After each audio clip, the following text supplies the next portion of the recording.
It's time for Wolo and Friends on Sports 56 and 98.5 FM. Presented by Homer Skelton Hyundai. Here is your host, the voice of the Tigers, Dave Woloshin. As I was walking down the street one day, a man came up to me and asked me what the time was that was on my watch. Yeah, and I said, does anybody really know? Welcome in on this glorious Wednesday. The 10th of May happens to be my sister's birthday. We always relate certain days to certain things. She's a youngster, though, just her 62nd. Congratulations. Of course, she's not listening. She lives in Oakland, California, but happy birthday. Anyway, to Diane. In the meantime, tomorrow the portal closes. Will there be any rush? Will there be a whole bunch of maybe some talented guys we didn't think about that might be in the portal? I don't know. I suspect he can't say a word about any of that, but we will talk with brand new Memphis Tiger assistant basketball coach Rick Stansbury coming up in just about 10 minutes. So the NBA Conference Series now winding down. Yesterday, last night, Joel Embiid played like an MVP. He was everywhere. I think the signature play was he turned the ball over and ran down, it might have been Jaylen Brown. It was either Brown or Tatum, I think, and blocked the ball from behind, and the Sixers got it back. He hit a big three in the game. He had over 30, a bunch of double-double. He was terrific. And now they've got home court advantage. They're up 3-2, and you would have to think they're going to win it on the Spectrum floor. But we'll have to wait and see. But now they've already won twice in Boston. They know they can win in Boston. And they appear to be the better team. There's something wrong with Boston. I don't know if it's Jaylen Brown not getting along with people or if that mask is bothering him. He's not getting attempts. The start by Jason Tatum has been awful. It was yesterday. They put some behind the eight ball. And honestly, J-Mo, you watch this as much as anybody. Was there ever a moment in that game after the beginning of the contest that you thought Philadelphia's going to lose this game? Not with the game plan that the Celtics had last night, at least. You know, it's peculiar to say the least, I suppose. You know, I think their best lineup is with two bigs on the floor, and I don't think we've seen any of all playoffs of Robert Williams and Al Horford on the floor together. Well, Horford's just awful last night. I'm a big Al Horford fan. He was 0 for 7 from 3. In the games they've won, he's hit like 5 of 7. 0 for 7. I mean, he was a detriment to that team last night. And Robert Williams, I like Robert Williams' game in a lot of ways, but he's not an offensive threat. So if Horford goes 0 for 7 and Williams can't really give you offense, what if you put those two together, what do you got? Well, that's a product of them being on the floor by themselves, though, where the Sixers are funneling everything towards Embiid, and then the Sixers, the other four guys, are playing zone with four players on the perimeter. Whereas if you have Horford and Williams out there together, you now have a threat of two guys helping up line, and you can dump it off there in that regard. So that's why I think they need to be on the floor together. And then defensively, I think the Celtics figured it out at the very end of the game that we need to put a guard on Embiid, because right now they were trying to essentially cover the guards and play back on them, and they were allowing Embiid to shoot so much to try and make sure the guards didn't score getting downhill, especially Harden, that it ended up Embiid hit everything he looked at. He was wide open every time. So I think they need to put a guard on him to invite that switch, okay. A big guarding P.J. Tucker, and then you can help and protect the rim. All right, let me ask you this then. The best guard defensively they have is Marcus Smart. I mean, that's who I would match up with Embiid, but I think Brown's a better defender, and Tatum for that matter. He's really good too. But if you put Marcus Smart on Embiid, and I'm Embiid, as long as I don't put the ball on the floor a lot, or if I do, it's with my body in between him and Marcus Smart, give me that matchup. There's no way he can block his shot. Well, you say that, but that's been the most success the Celtics have had is going small on Embiid and pushing him out. You want to force him to make you play inside. Right now they're playing off of him and daring him to take that size matchup, and he's not taking it. Well, but if you put a guard on him and you play more aggressively in the ball screen, now you start inviting that, and the Celtics have shown that they can play with a smaller defender on Embiid and double him in the post and still scramble and guard everybody. I would probably put Tatum on him. Brown gets into foul trouble. I'd probably put Tatum on him before I'd put Marcus Smart on. What you're telling me, the way you're matching it up, is the Celtics have a problem. The Celtics are not a good matchup. That's right. The Sixers with have the 76ers. Agreed. And the 76ers should win the game. I don't like that combination of Horford and Robert Williams personally. I don't think you have enough all out there. Unless Jaylen Brown and Tatum and Smart go crazy, maybe that would work. But I don't see that as being offensively productive at all. The other series, it's kind of like what we thought. I think it's going to go 7. I think it'll end Sunday. I think it'll end in Denver, with Denver winning the series. Jokic is, man, does he ever make a case where he had another triple-double? I think it was 29 points, 13 rebounds, 12 assists, something like that. 10th playoff triple-double. If we were, like, being totally honest, I don't know. Could Philly be really good without Embiid? No. I don't know. Uh-uh. Could Denver be really good without Embiid, without Jokic? No. Uh-uh. I don't think so. It's really hard to pick who's the best, who's really the MVP. Well, and it's also, I think, the most valuable position in the NBA right now is center. And you talk about how good those two guys are, MVP caliber players. Right. So even But more so you lose them. That's big time. Think about how different that center position might be now than it was then. Because, you had a dominant center, the greatest who ever played the game. I mean, there's 3 guys that you could name that played center that were the greatest in the game. Bill Russell, 11 rings. Wasn't a great offensive player, but probably the best defensive player ever. Kareem Abdul-Jabbar, who up until this year was the leading scorer in the history of the game. And LeBron got him. And then Wilt Chamberlain, who had a 100-point game.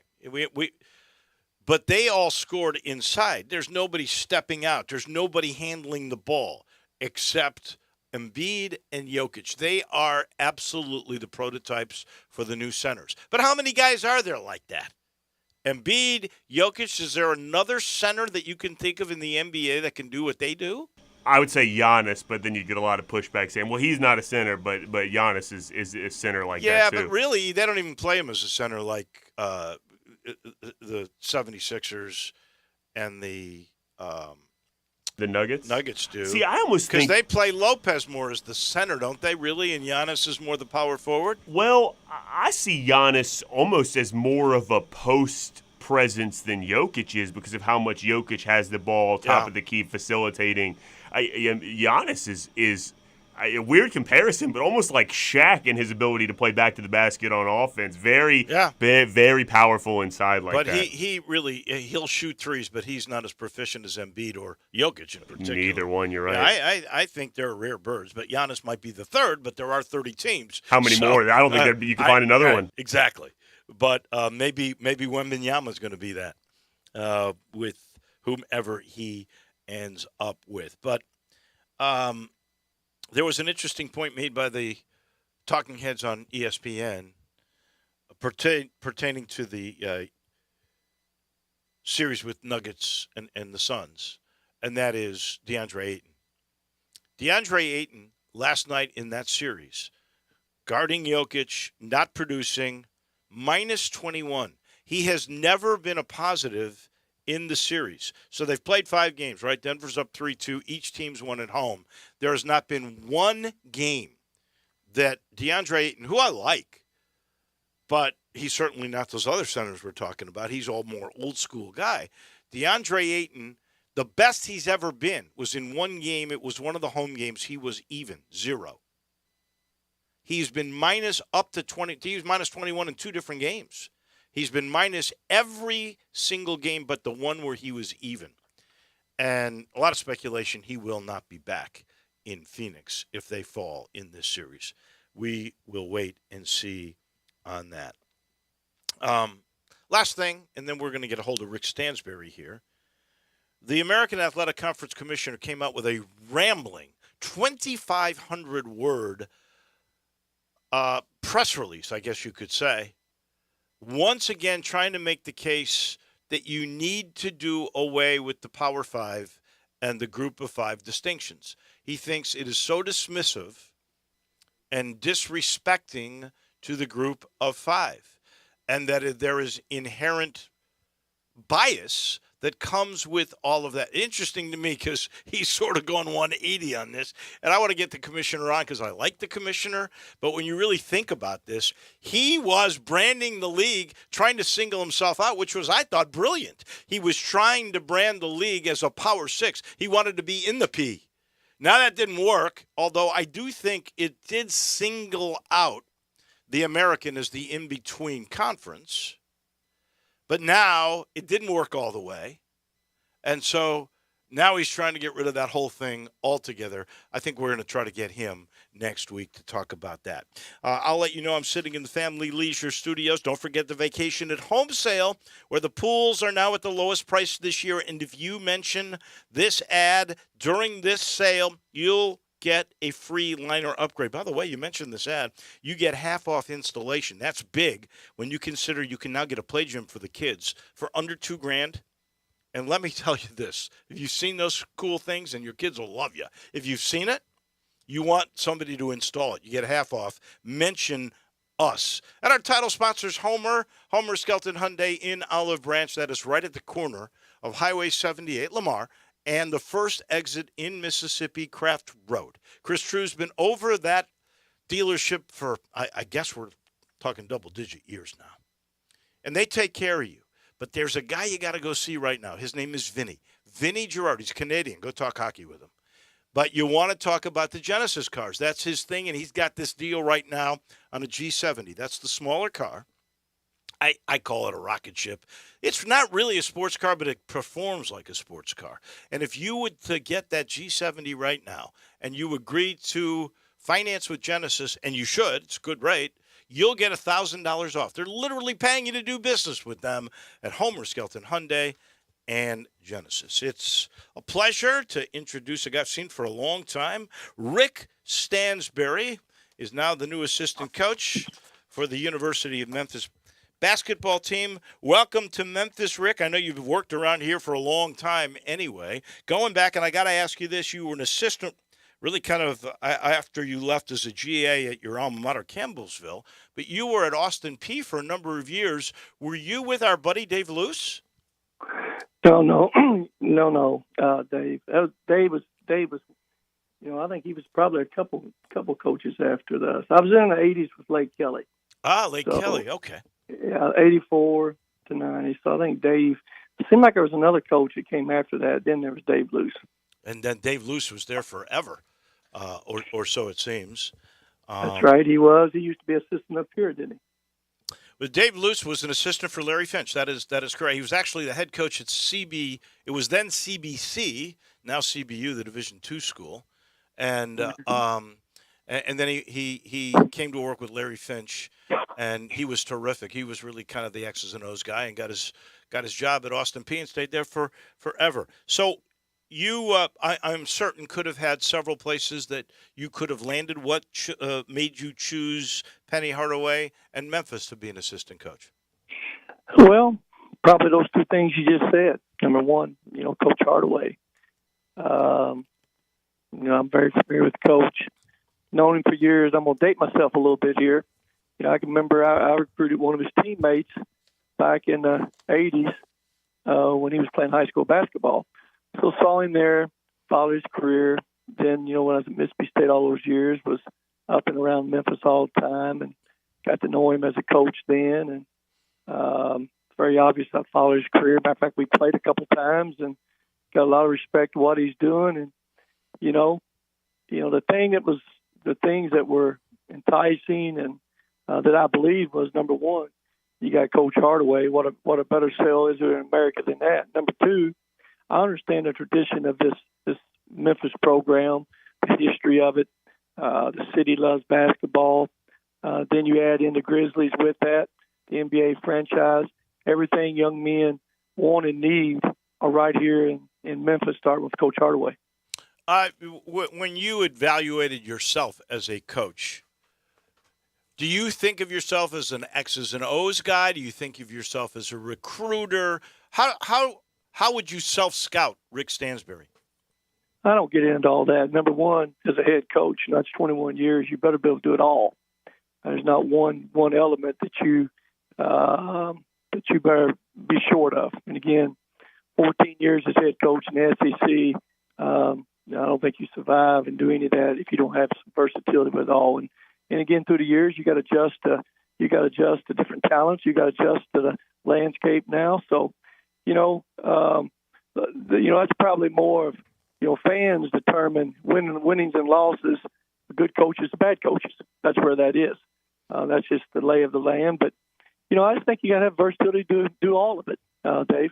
I think that's spot on. I think you have to be strong in every aspect, especially now, because now you've actually got added stuff to when you began. You got to worry about NIL. You got to worry about the portal. How different and how much more time consuming is the job of being a college basketball coach now than when you began way back as a GA with Campbellsville, your alma mater? Well, you're talking about 38, 39 Sure. years ago when I started to be a GA. I mean, the whole landscape has changed. And, in the last, COVID made it difficult on everybody. Then you add the transfer portal. Now you add the NIL. I don't think the NCAA, really meant for it to be the way it is right now. I know we probably wanted to make an adjustment. I think we probably went overboard, made the adjustment that the student athlete has all the control. And again, I don't think that was the intent of the rule, but it is what it is. Don't see it going back. Because they've just drawn that line in the sand, even wider and deeper now from majors to mid-majors. Because the mid-major program in Western Kentucky, you just don't have the NIL to compete. You get good players, people are going to pull them away from you. As you well know, last year I had to fight that all spring long. You spend all your spring, trying to keep the guys you got. So, old days, I've probably made a living through the years, Mississippi State, getting those guys under the radar a little bit, develop them, and winning with them, keep them together for 4 or 5 years. Nowadays, you're a mid-major, it doesn't happen. You find a GM, and he comes in, and he's a successful player. He's leaving on you. So it's all different, but you gotta be able to, maneuver through it all, find ways not to make excuses, and there's no question the NIL is a huge deal now. It's just what it is. These Power 5 programs, and that includes Memphis, because we can compete with anybody in the country. That's just one of those things that I don't know if anybody likes it, but it's something we all have to adjust with and have to understand and embrace if we're going to compete at the highest level. Well, I think we all kind of feel like it has to get adjusted, but as you just said earlier, it's not going to go away. That is a certainty. Tomorrow, the portal closes. I know you can't be specific about any players or anything of that nature, but do you think before the end of the 11th comes that there will be a bunch more people that we don't know about right now that will be in that portal? Well, I think it's absolutely, today and tomorrow, kids, you're going to see a lot of kids going to the portal that really hadn't gone. They've been thinking about it, and they know tomorrow's kind of the deadline. So there's going to be a lot of movement yet in that portal, Dave. As you look at the roster right now for the Tigers, what is your sense? What kind of style of play? Or can we really do that because you don't have all the pieces and all the people here yet? Well, I think you're right on that too. But I think traditionally, you look at what Coach has done. Coach is he's going to get up and they're going to guard. And again, I had pleasure is not the right word, but opportunity playing Memphis twice. And as I've said, his teams play as hard as any team I've ever played against. So I'm sure that's not going to change. Based on maybe some things offensively, it's probably going to be based on where that roster is and who's here and their strengths and weaknesses. So all that's probably a little bit premature right now to figure out. But I think the one constant thing he's going to defend, and that gives you a chance. And again, I don't know if people really understand that COVID year was a really difficult year, and those guys maneuvered through it and won that NIT championship. That wasn't easy, and then found a way to get them in the tournament the year after that, and won that conference tournament this past year, and winning and losing's a fine line. And that team that beat them in the first round basically was a team that was in our league. Right. They were beat in the semifinal game in our tournament. All Middle Tennessee has to do is make a layup about 4 seconds to go, roll around the rim, and Florida Atlantic doesn't even get to the NCAA tournament. So that's winning and losing. And again, there's a team that beats you first round, but turns out to be they were pretty good. You get a timeout, and Memphis may be in the Final Four. So you're that's 100% right. That's right. Winning and losing is a fine line. One missed free throw here, one bad call here is the difference of winning and losing. What do you think of the new AAC? We know most of those kids, I think at this point, from Florida Atlantic are all coming back. They are really a good team. There's no doubt about it. That was a fun game that we saw in Columbus, Ohio, even though it didn't turn out the right way. But they've got to be amongst the best now that Memphis will compete with in this new league that, you know a lot of those teams. Well, there's no question. You got a team preseason is going to be top 10 in the country in Florida Atlantic.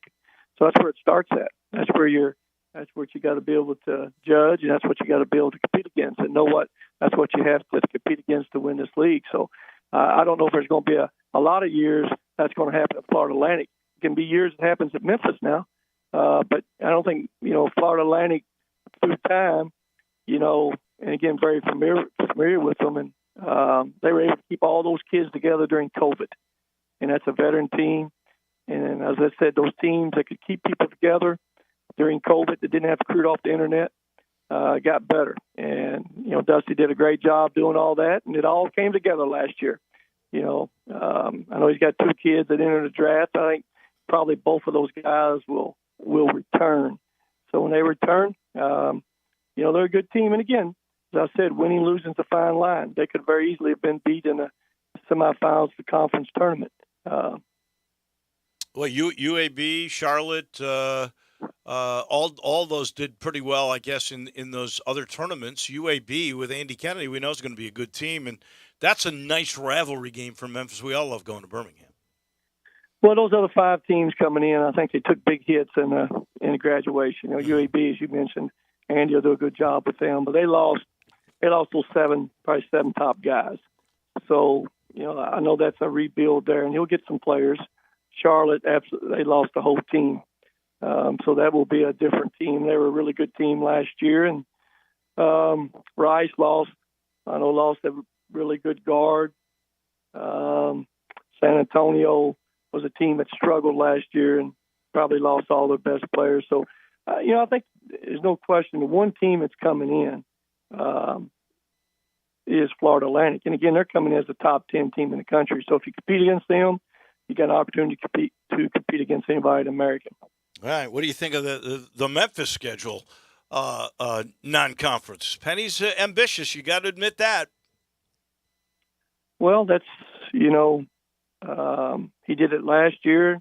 He's very successful at it. And, hey, I'll give him credit. A lot of head coaches, they want to play a cupcake schedule and try to pile up those wins. So give Coach a lot of credit. He's not scared of that, and it's good. And I've always believed it makes your team better. You find out what you're made of. That's what kids want to do too. Players want to play against the best, and you got a better opportunity to find out where you're at in November and December, and help prepare you better for conference play. He is the new Tiger assistant, Rick Stansberry, kind enough to give us some time today. Rick, thank you so much. I look forward to seeing more of you, and I hope you're right. I hope there's some really good riches that enter the portal in the next 24 hours.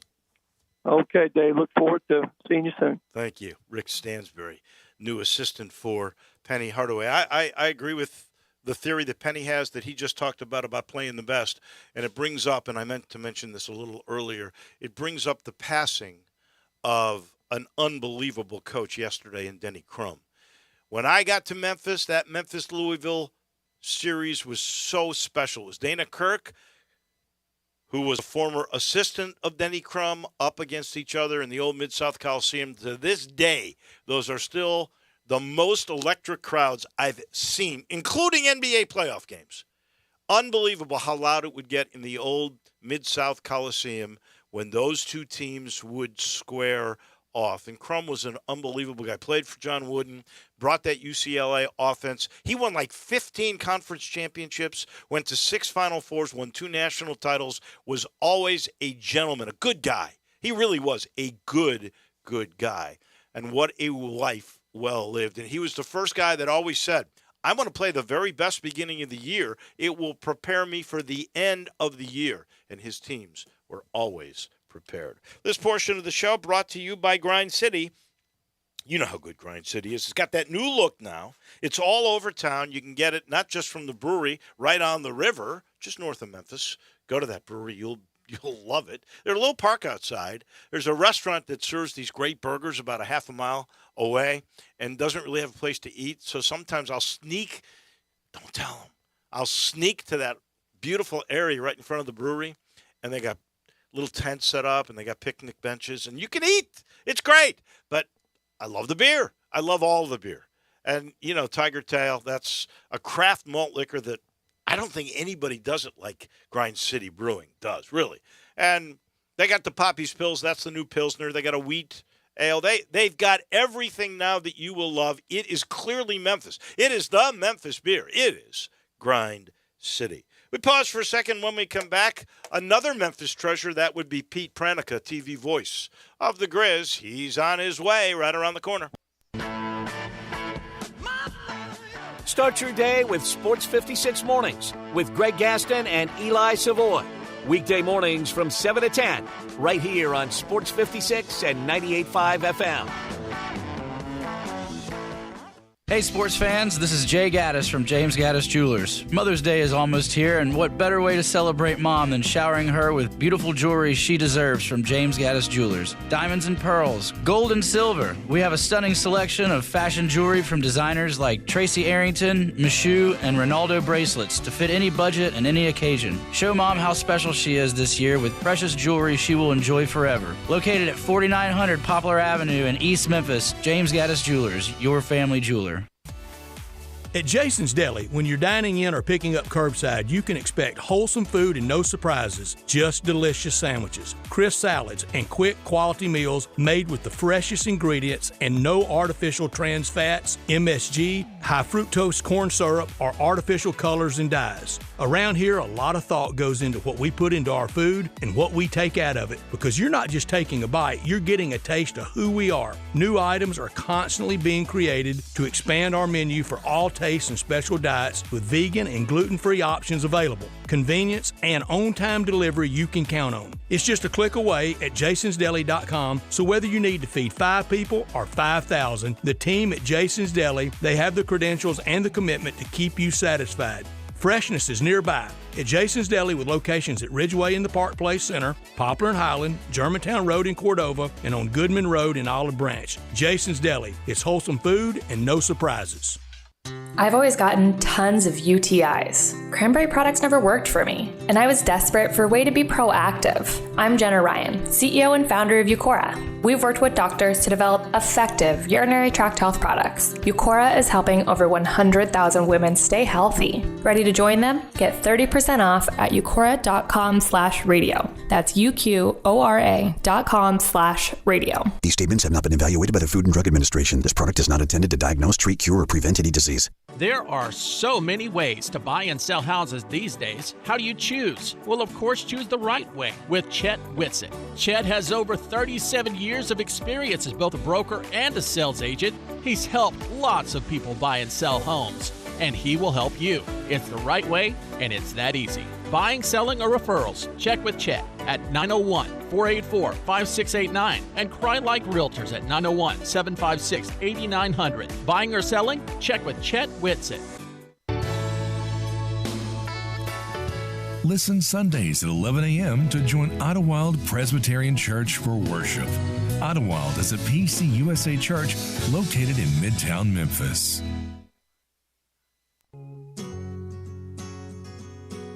Now back to Wolo and Friends on Sports 56 and 98.5 FM, presented by Homer Skelton Hyundai.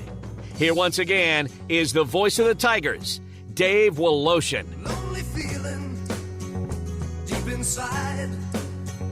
Find a corner where I can hide. Welcome back in and some breaking news. Bob Huggins is going to take a $1 million salary reduction for his anti-gay slurs, but he is going to be back next season. According to ESPN, he's expected to sign an amended contract later today, which will reduce what he makes from $4.2 million to $3.2. He will be involved in a significant, I guess is the word they use, suspension, and he will have to go to sensitivity training. Well, I like Hugs. I'm glad he gets through. You know, I think words, we are in a politically correct society, and I think words hurt, and I think what he did was wrong, no question about that. But I'm not sure that could ruin a career, especially when there are other people that have done a lot worse things have just been signed to long-term contracts. And we'll leave it at that. In the meantime, you know, I want to remind everybody, Mother's Day Sunday, and my friend Becky Dinstall reminds me the best way to thank Mom is to go to Dinstall's, either of the 5 locations, Laurelwood, Germantown, Collierville, Pleasant View, where they make it downtown. Make Mother's Day a sweet one. Make it with Dinstall's, and I'm telling you, from truffles to turtlettes, from cashew crunch to creams, to the just great fudge they have that's award-winning, and chocolate-covered strawberries to go with grapes and pineapples. You'll make it special if you go to Dinstall's, and your mom will love you forever for that. Pete Pranica joins us now. Pete, what are you most surprised at so far in this NBA series? The fact that maybe the Lakers are about to put away the defending champs, the Lakers who, they're doing it the same way they did against Memphis, winning game 1 and then in a game 4 coming through in the end in clutch moments. Yeah, the Lakers case is really hard to call it a surprise, really, because they're not a typical 7 seed, because they had the best record, I think, in the West after the trade deadline. I talked to a lot of people inside the Golden State organization, and they would tell you privately that this edition of the Golden State Warriors, quote unquote, just doesn't have it. And part of that could be long championship runs. I mean, if you win a championship, man, you're playing well over 100 games. They played overseas in the preseason. Jordan Poole has not lived up to the big contract that he earned after getting punched in the face by Draymond Green. And so I think there may be a little bit of that championship fatigue on the part of Golden State, although, we saw, really, if not for Steph Curry going supernova in Game 7 against Sacramento, maybe the Kings advance. So I'm not totally surprised. I think I'm maybe more surprised by the way the Celtics have just seemingly thrown up all over themselves. Everybody seeded them to be the Eastern Conference champion once Milwaukee got knocked out. But I think if you're looking for an even bigger surprise, it might be Miami and New York. Yeah. The way that Miami has just handled their business, it very well could be the first play-in team to make a conference finals, and who knows, may win the whole thing. Never doubt Eric Spoelstra. So I think if you're talking about surprises, I think maybe Miami might be the biggest of them all. Well, that is wild, because up until this year, no play-in team had ever won a series, and now both the Lakers and the Heat have won one, and both are on the verge of getting 2. So yeah. But as you said, these are weird times, and I don't think either of those were coming in supposed to be play-in teams, and the Lakers remade themselves, for goodness sake, at the trade deadline. Exactly. You think about how close the Lakers were to having to play a second play-in game to get in as the 8th seed, and then maybe they face Denver. If Dennis Schroeder doesn't make that corner 3 to send the game to overtime, the butterfly effect. Grizzlies probably play Minnesota, right. Probably win that series, and the Lakers may not win that first-round series against a Denver Nuggets team that just simply seems like they can will themselves to victories over a Phoenix team that last night didn't shoot very well. No, you got to figure what Phoenix wins Game 6, and then Denver takes it at home. The home teams have held serve so far in this series. Yeah, I would imagine that would be the case. It just is up to it's up to Booker and Durant, and will they get some help from their complementary guys? And if they don't, then they're going to be in trouble, because it just Jokic, his triple doubles, Wolo, are almost effortless. It's like, yeah, just pencil them in for a triple double, and they're not spectacular. It's very, very workmanlike, and I think Mike Malone has done an amazing job with that group, even though he engenders some criticism, which I think every coach does at some point. But I think overall he's done a wonderful job with that group. You've pointed out many times on many occasions that matchups are what it's all about in the NBA. Is Philly just a bad matchup for Boston? And is there trouble? Is Jaylen Brown not a part of that team? It seems weird to me. I don't know if it's the mask or whatever, but he's not taking as many shots as he normally would, and they seem to forget about him. Yeah, I agree with that. It just seems odd, and I don't know. I'm trying to parse whether or not Joe Mazzulla is due all the hatred that is being directed at him. I think certainly legitimately questioning his choice to call or not call timeouts, and he keeps taking timeouts into the locker room with him after games, after losses. I think what it comes down to is, I think in this case it probably does come down to coaching. Doc Rivers is one of the very best. Joe Mazzulla's in his first year. He was basically gifted an NBA Finals team after the Udoka situation, and I don't know that he has made the most of it, whereas Doc Rivers has. And let's not forget that Doc Rivers has one of the best X's and O's guys in the NBA as his an assistant in Dave Yeager. And I think Philly's just they're playing hungrier, they're playing nastier, they're playing with an edge, and Boston is playing with a sense of entitlement that doesn't work all that well when you get this deep in the postseason. So is this going to end in Philly tomorrow? You would think, but this still could go back to Boston for Game 7, and Boston could pull it out. I mean, if Tatum and Brown get super hot, Embiid gets hurt or has a subpar game, but right now the Sixers, they just look like they look like they have their eyes set on this, and they are determined to make it happen. Because everybody's been talking about Milwaukee, they're not there. Everybody's been talking about Boston, they're not there. Everybody's talking about how the Sixers a couple of years ago embarrassed themselves in a Game 7 against Atlanta. I think they're sick and tired of it, and I think Philly sports fans might have something to cheer.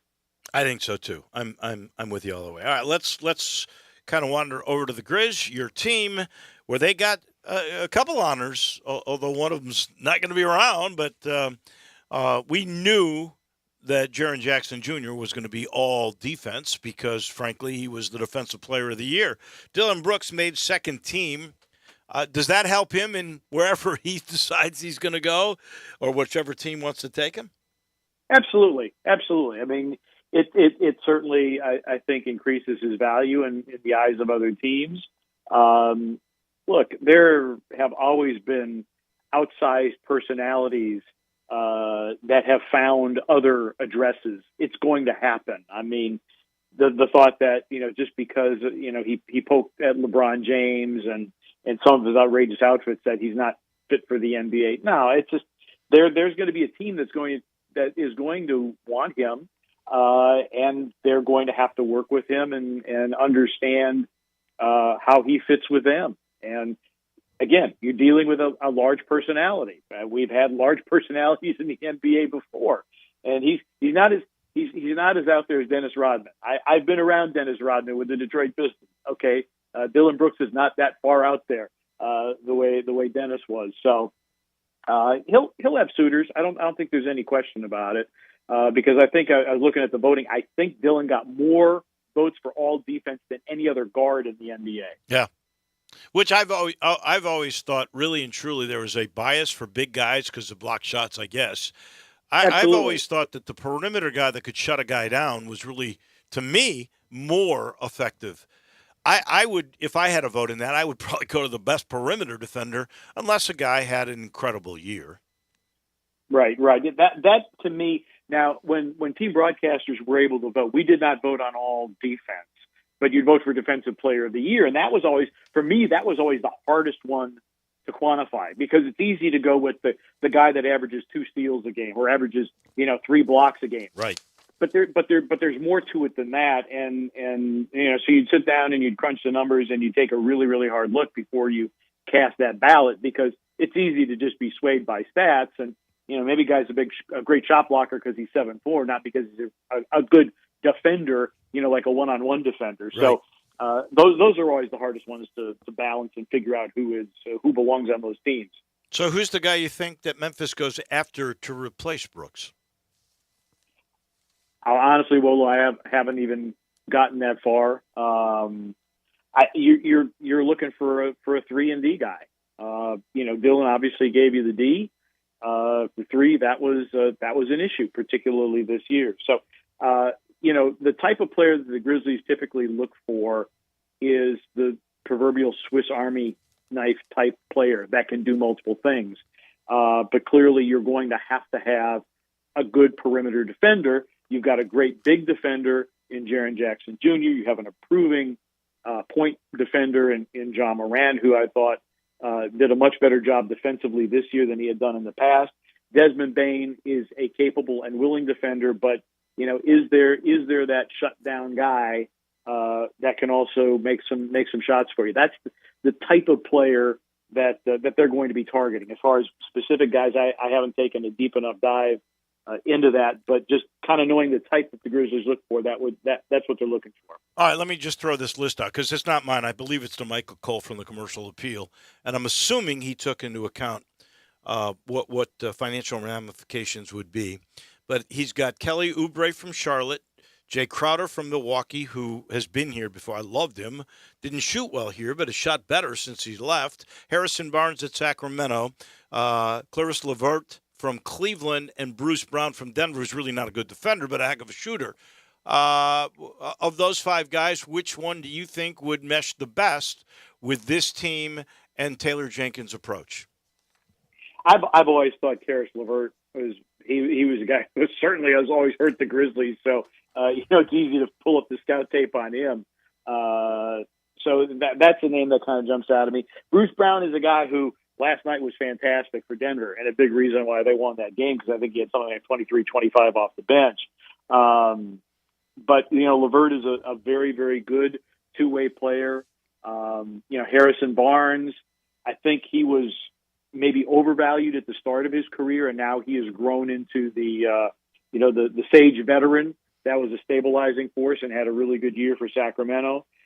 Jay Crowder, is really deep into his career. How much tread does he have left on the tires, I think, is a legitimate question to ask. He'd be a good leader, though.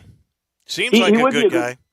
Well, yeah, he seems like a good guy, and he was even upset that Milwaukee brought him in and didn't play him really in that series against Miami. He's like, well, why did you bring me here? So yeah, those are all compelling possibilities. And again, I haven't looked at the financials. I was reading an article on the CBA that the CBA, like the executive summary of the financial ramifications, ran 91 pages. Oh my gosh! So wait a second. Tell me, are you going to read all 91 pages? No. Okay. No. I'm glad to hear that. Honestly, I'm glad to hear that because I know you prepare, but 91 pages of that, woo! No, I'm going to make you GM if you do that. No, that's why you hire capologists for your front office. They're smarter people than me. I do enough numbers with shooting percentages and points per game and offensive and defensive efficiency. I don't get into the dollars in the spreadsheets over matching. I have a kind of a fundamental understanding of contracts matching up within what there was a 10% or whatever. But I let other people deal with that. I delegate the numbers work to somebody else. There you go, Pete Pranica. We'll talk again next Wednesday. Thank you much. We appreciate it. Sounds good. There's our guy. He is the masterful but not with numbers necessarily, Pete Prenica, when it comes to salaries. He is, though, with efficiencies. I promise you that. Speaking of efficiency, you want your air conditioning system to be efficient. You want it to last all summer without a breakdown. That's why you need to call 384-3511. That's the number for Conway, 384-3511. Get the Conway Services Super 16-point Energy Saver Super Tune-Up. It makes you efficient. That means your system lasts longer. It saves you money on your energy bill, and you don't have a breakdown. You can go to conwayservices.com to get all the details and the terms and conditions. Please make the call. Get it twice a year, but it's really important in the summer so you don't have a breakdown. Call Conway Services. We take a break. When we come back, it's time to talk golf. Johnny Lyon and Mickey Barker, they're standing by. We make golf picks in just a minute. We are real sports talk. Sports 56 WHBQ. Available on your radio dial at 560 AM and 98.5 FM, as well as around the world online at sports56whbq.com. Take us with you everywhere by downloading the Sports 56 app. And at home, just say, Alexa, play Sports 56. Wherever you are, stay tuned in to Real Sports Talk. Sports 56 and 98.5 FM. Hi, folks. Good news from the Chevy Sheriff for truck buyers. It's truck month at the Sunrise Chevy Ranch. Rebates up to $2,000 and discounts high as $7,000. Bankrupt, slow pay, bad credit? It's okay. Sunrise specializes in secondary financing. Need a good used truck? Remember, Sunrise Chevy specializes in used cars and trucks under $15,000. Chevy trucks cost less at the Sunrise Chevy Ranch, partner. Find new roads to 385 in Houston, Levy, and Collierville. Check out the all-new Sunrise Truck Corral. Huge selection of nothing but trucks. All makes, all models, all prices, all trucks, all the time. Next to Sunrise Wolf Chase. Quote based on healthy, non-smoking 30-year-old female with a 20-year term policy. Rates may vary. Eligible policies and estate planning tools can vary by state. It's a busy life. You have enough to worry about. So here's a great way to check life insurance off your list. It's called Ethos. With the thought of medical exams, forms to fill out, and the cost, it's easy to see why life insurance can fall to the bottom of your to-do list. But at Ethos Life, we've got your back. For about $1 a day, you could get $250,000 in term life insurance without a medical exam. Just go online, answer a few health questions, and snap! Family protected. You could get a quote in seconds, apply in minutes, and be covered in hours. No medical exams, no blood tests, no hassle. Right now, with your purchase of an eligible policy from Ethos, you'll get something else important to your family. Tools to create a legal will. A $449 value, yours free. Ethos, the 100% online, hassle-free way to get affordable life insurance. Get your free online quote now at ethoslife.com. That's ETHOS life.com. Dr. Rick here. Another sign you're becoming your parents is getting particular about details that don't matter. The craziest thing happened when we got tacos the other day. Was it Wednesday or Thursday we got tacos? I know it wasn't Tuesday because that's when I went to my hairdresser. Shoot, what day was it? See how we all lost interest there?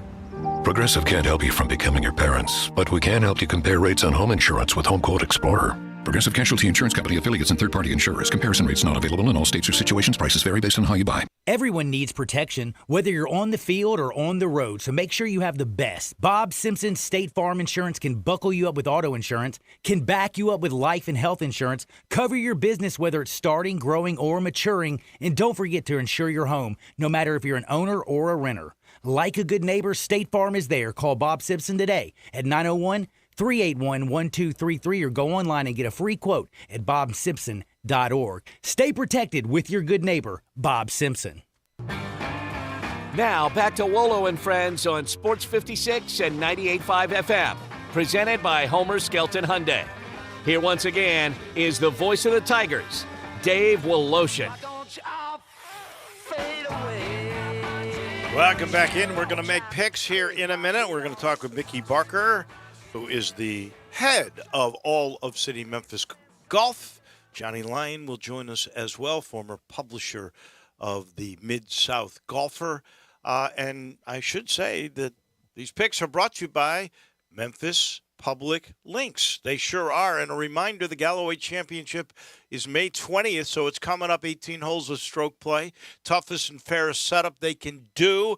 Men's senior, women's senior, plus men's and seniors. This for good players. 100-player max register right now. Mickey Barker, I'm going to ask you right away since I just brought that up. How tough are you going to make that course for these guys for that championship? At 6,000 yards, it's tough to make it overly difficult, but we'll set the pins in some pretty tough locations and make it as difficult as possible. But should be able to still shoot some pretty good scores in that tournament. Give me the latest, because you're more the agronomist than any of us. Are we getting grass now that it's been warmer this week and even warmer at night? It's starting to grow a little bit more. We're seeing soil temperatures start to come up a little bit. We're still a month away from really Bermuda season really jumping, but we're getting closer. All right. Well, have you got an opening day for Pine Alaska every week? I'm going to ask you. We have a date. We're looking at right at the first part of June. We'll get a specific date out within the next week or so. But we are inside a month of opening at Pine Hill. So that's good news. Fantastic. Everybody is waiting for that. In the meantime, let's bring in our friend Johnny Lyon. Byron Nelson is this week. They got a brand new stadium hole. The par 3 17th is, I guess they're going to try to emulate what they do in Phoenix. What do you think about that? Do you like that idea? I do, yeah. It's exciting. Kind of a weak field, before the Open. So PGA. It's PGA. I mean, yeah. There's some good players in here, and of course, last week I thought Rory was going to do it, and he got fined $3 million and sort of lost his lead. Xander couldn't hold it, but Wyndham Clark, really played great. Wyndham Clark, honestly, he was knocking on the door. He had, I think he's had like 3 top 5s. Couldn't come to. Hey, I think, Mickey, this is a great story because the guy hadn't won since he was in college. Right. And a fantastic player. Really hits it a long way.